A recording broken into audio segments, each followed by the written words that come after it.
What's going on? How you doing? My name is Christopher Jordan Evans. I'm from Stamford, Connecticut originally. I'm 26, and this is my humble abode in Bridgeport, Connecticut here.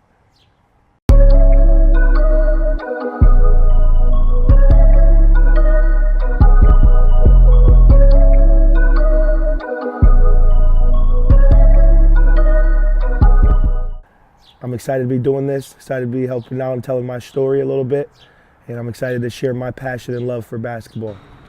Basketball for me is, and I know it's cliche, it's honestly more than a sport. And when I say it's been my life every day, if I haven't shot a ball, I've dribbled the ball. It's been some part of my life, whether it's physical, whether it's spiritual, whether it's made connections for me.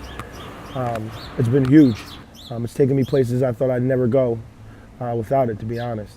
Playing basketball since the age of 5, Chris attended 2 high schools where he participated in both varsity basketball and football.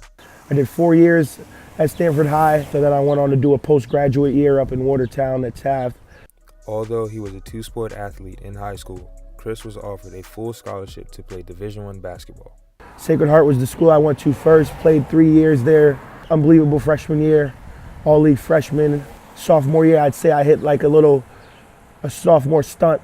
I didn't really know how to handle the balance of school, basketball, and my social life, and you've seen that I didn't have any improvement. My last year at Sacred Heart, I played on a 5-win team, which was dreadful.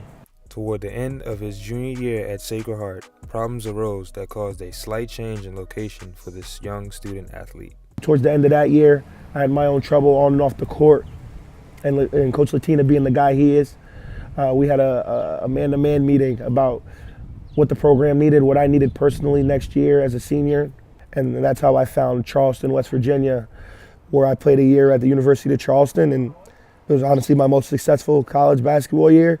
I think it was something that both the program and myself needed, and it was great. After ending his college career strong, Chris was blessed to see the opportunity to play professional basketball overseas. I played in Bremerhaven, Germany. I was there for about 3.5 months. Flight paid for, my own apartment at 24 years old. That was a dream come true. Even though it was a dream come true, Chris's professional career was short-lived due to late season arrival and lack of team interest once the season was over. Chris knew it was time to move on from playing the sport he started at age 5. At this point, I think I'm playing better than I ever have. It's just unfortunate that I'm not going to be playing ball for much more longer. Since returning to the States, Chris has made his way back to coaching middle school and high school kids, which is where he will begin his coaching career.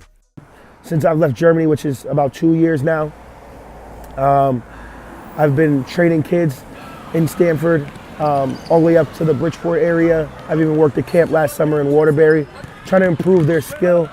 On the same token, I'm mentoring these kids on an everyday basis. I've been building some training business, trying to get myself back out there on the coaching standpoint, because right before I left for Germany, I was doing high school coaching, and that's a passion that I have. Chris wants to eventually achieve another dream of becoming a college coach, but throughout this journey, he has a dedication to the well-being of his players both on and off the court. One thing that I love telling a lot of these kids, that I look in their eyes and I can tell that they don't really see what I mean when what their parents or teachers mean when we say basketball is a tool. Basketball is not your life. It's part of your life. And you can use it to better your life if you use it as a tool, as these teachers and parents are telling you. So genuinely speaking, I don't care how much money you make doing it or do make doing it. You know what I'm saying? Do it because you love it. And not because you're doing it for something else or someone else. And it'll be the greatest experience ever. Stay tuned for part 2.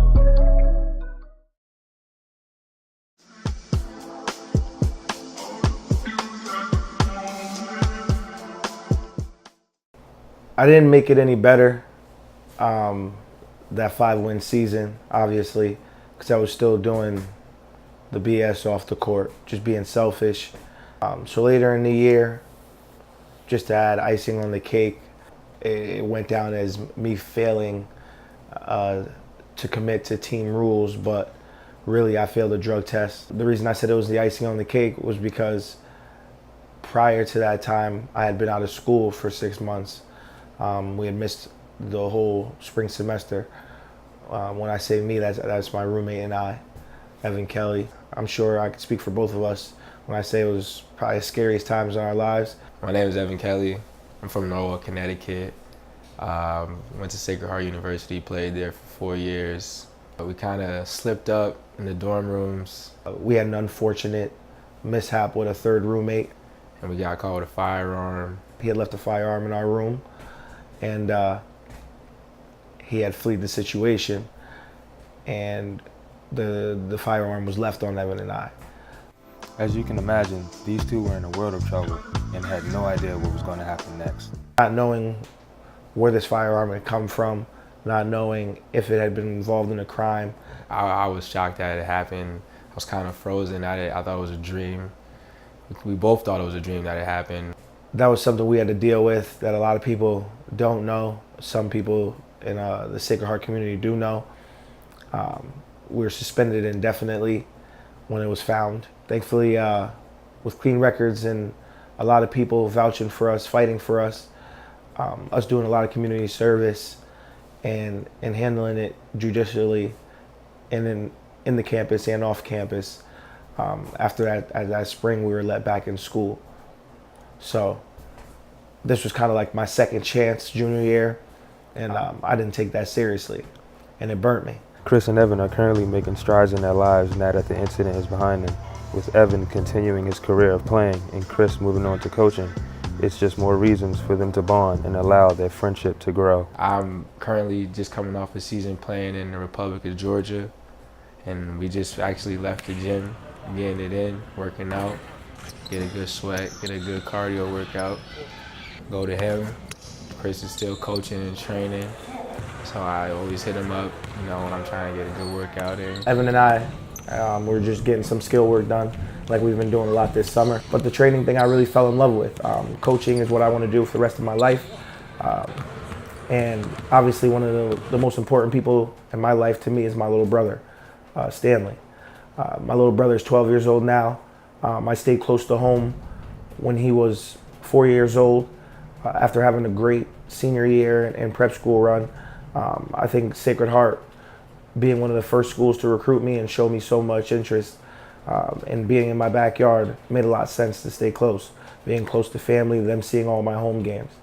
So I had an idea that my little brother, of course, would be at all my games, and it would make him love basketball.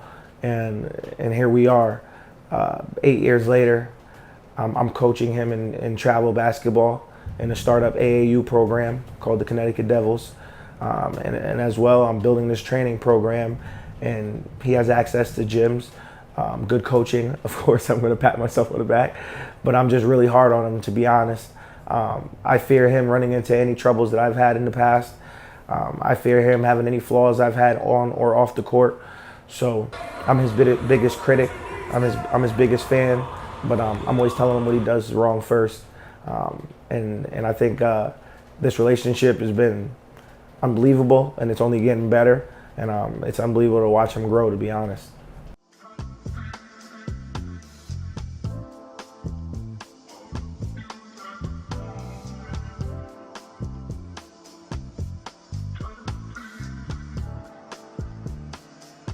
So as our near future, the plan is obviously stay on top of him, be the tough critic I've been, be the tough coach I've been. An ideal world, before he gets to high school, I'll be on a high school bench or hopefully a college bench coaching as well. That's what I would like to do in the near future and for my career. And although I'm glad about what I'm doing, it's a no-brainer waking up 6 days a week, early in the morning to work with these kids or these athletes. I think my job is to teach these kids how to use this tool to their advantage.